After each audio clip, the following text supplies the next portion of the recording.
Thank you so much for inviting me and to my fellow panelists, discussant chair, the audience. It's really, really great to be here. Not because I don't love Fort Bragg, but it is nice to be here with all of you. So today, as Professor McKay mentioned, I'm going to be talking a little bit about the domestic and foreign policy interplay alongside another relational dynamic. So just a little bit of a disclaimer in advance. It's more of a kind of framing exercise with a little bit of empirical illustration at the end. So I think a couple things I've noticed is a lot of consistency across what's been said. One of which is that there are so many different ways we can actually think about the issue of perspectives on a changing international order, whatever the regional context, right, to include the Americas. And so I think that's not a bad challenge to have, right? But I think it's worth restating. And especially the really good question posed by the organizers on what kind of potential alternative international order we might see in the region in the future, and the significance of that. And I think that's really important because one thing, a point of my own frustration, both self-critique for academia and elsewhere, is a kind of lack of imagination. Not all the time, but a lot of the time. And I don't think it's particularly idealistic to say that. I think it's a good thing. So what I would like to focus on is these broader conceptual starting points, these kinds of framing notes. I argue that they might help us more comprehensively think about order, disorder, politics, and security. And these framings are what I refer to as two relational interplays. And I would argue that this relationality, which underscores the non-linearity of how things are in politics and society, are really necessary to effectively and ethically assess security and order. And I say those two words purposefully, right? Not to try and meet halfway between the theory and practice realms, right? That there's a way to be ethically committed without being kind of strategically inattentive. I guess I'll just put it that way. The first are the dynamics interweaving domestic politics and foreign policy, which has already been referenced a few different times throughout the conference that I'm really happy to see. That's kind of a nod to one of my historian colleagues who's like, you IR people, you just forget about this. It's true. So there's that. Although the political sociological side of me says that it does matter, we talk about it. Then the second interplay is more about temporality and this relationship between short and long time horizons. And I think that's really, really important. So I will have a slight empirical illustration as referenced on the topic of migration because I think it speaks to both of those areas quite well. And then I'll conclude. I'll try to respond to some of the conference organizers' questions a little bit more directly. So the domestic politics foreign policy piece.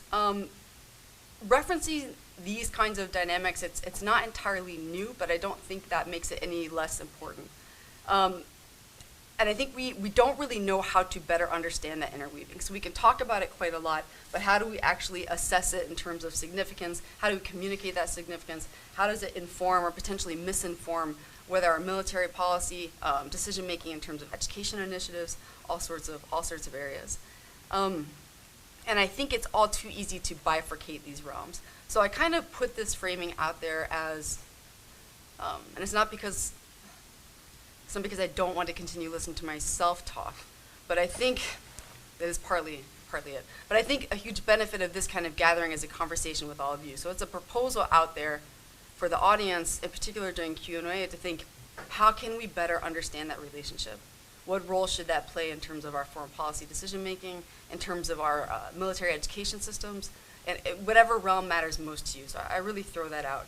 And specifically, how can we better assess the way in which not just electoral campaigns or specific domestic policies affect foreign policy, but echoing some things that have already been said today, how broader sociological dynamics around constructions, perhaps of us and them as an anchor point, around identity, not least given a particular kind of statist reassertion and domestic context are impacting foreign policies, and vice versa.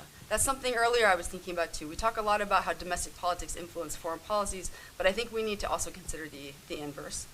And I think this matters not least in terms of not just which policies, let's say the US is deciding to create, implement, tweet about, propose, But the perception of those policies by non-U.S. actors, I think, really matters. I think we forget that in our analyses, and I think we forget that at the expense of having a clear idea of what are these future orders, let alone the present order.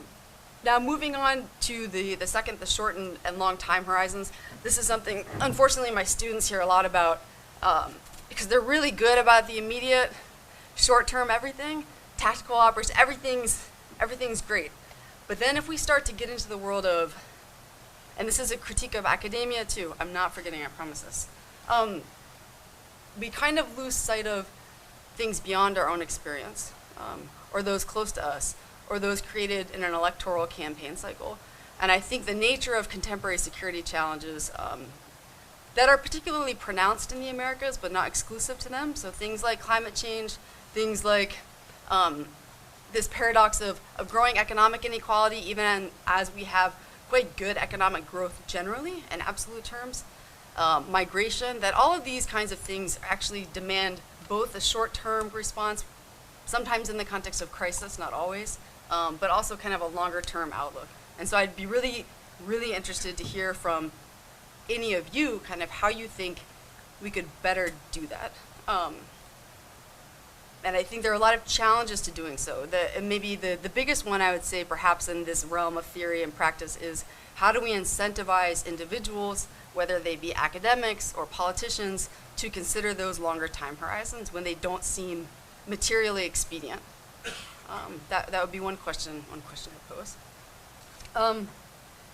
Now in the context of migration, I'm using this again, as what I call an empirical illustration, not to get into the nitty-gritty, and not because the specifics aren't important. If we think about the recent headlines just in the last 48 hours, I can barely keep up with it.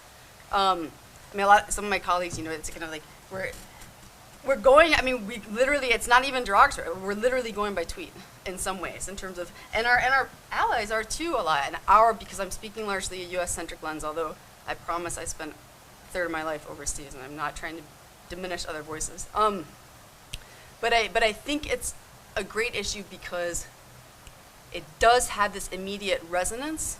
It does speak to the domestic foreign policy interplay. It has the short and long time horizon piece, but it's not, in essence, something new. So I think there's a lot of material and knowledge with which we can engage and try and better understand migration to form a more effective and ethical response. And I think it's an opportunity in thinking about future alternative orders, especially in the regional context, right? So maybe this idea of an issue like migration that cannot be responded to unilaterally, I would argue, and if there's a way it could be, I'd like to hear it, because I really don't think there is. Just geographically, quite literally, not even in a normative sense. But I think it's an important opportunity, actually, to strengthen regional orders in terms of how do we effectively manage migration? How do we not hyper-securitize or over-militarize something that's been happening for thousands of years, the cross-border movement of people and goods and everything else. And it's a really contentious issue. So it's not because I like to fight, it's not it. But I think it has a lot to be worked out in it, in the context of politics, security, not least for those who are experts in diplomacy, the military realm, and elsewhere. May I do a check on time? 9 minutes. Left? No, 9 minutes in. Okay. I don't know which one is better. Makes sense. So I think this migration piece is really important. And in the question and answer, we can get into a lot of specifics. Whether in the context of the recent announcement, right, that everyone I'm sure has heard about Mexico to send National Guard troops. I think it was 6,000 last time I saw it, to the Guatemalan border. Or Dr. McGuire is going to talk more about specifics around asylum policy, right? So there are these things that we can really get into, but I am, again, taking a little bit of a broader step back and thinking about something like migration more in this internal polarization that we see increasingly within, that Dr. Dresner also talked about, and how that shapes and influences or affects, for better or for worse, depending on how you see it, foreign policies, and then what is the implication of that for issues of security across all levels of analysis, right? So migration helps us see the relationship between very real individual insecurity and then regional, hemispheric, and perhaps even global dynamics, right, in the context of security. So I think that's very useful as well. So by way of conclusion, so we have these two relational interplays that I'm proposing, not coercing, proposing that you all consider, this idea between the domestic foreign policy realms, this idea between the short and long time horizons. We have questions about alternative orders and I would say potential disorders in the context of the Americas, because as a panel, that's what we're charged with saying. Although again, I do not think they're exclusive to the Americas. Something like the migration debate and how that relates to internal political fragmentation alongside challenges to multilateralism could easily be an issue talked about in the context of the 2015 European migration crisis in the Mediterranean, right? And how that relates to different issues. So I think that's an important note to reinforce, so to speak. Although I am a very big small n person for all the academics out there, like context, contingency, yes, like that matters. So not to overplay the comparative lens. I'll just spend a couple minutes on questions from the organizers to try and circle back to those broader themes before I stop. Because I think they did a really good job about setting up what we should all be talking about. You don't often see that in a conference, so it's just a platitude. It was a very helpful starting point. The US role, it's been said, we can discuss it more at times. Two things I'll say on that is there seems to be a kind of, as an indicator of disruptions to order, a kind of certainty and uncertainty. I don't mean to be, that's not meant to be confusing. I think it's just a genuine, like what we know about certain kinds of policy decision making is that a lot of it is quite unpredictable.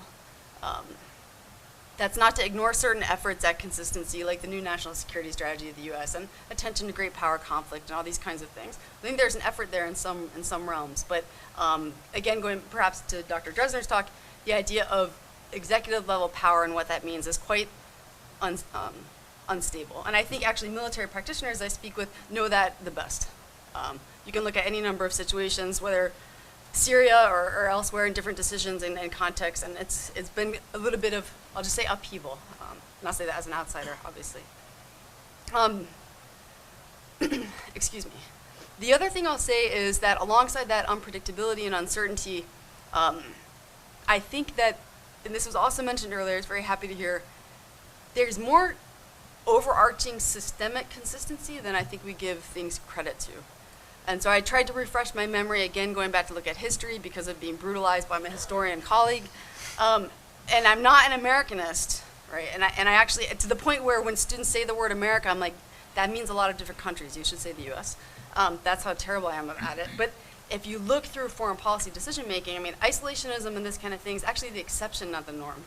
And I think that right now we're just seeing a big tension around that. So these different kinds of political domestic claims to non-intervention during different kinds of poignant moments, again in that domestic sphere, but butting up against the fact that given the globalized environment, given interconnectivity, even just in strict economic terms, and the idea of economic protectionism or an autarkic state is beyond the realm of possibility, I would perhaps submit.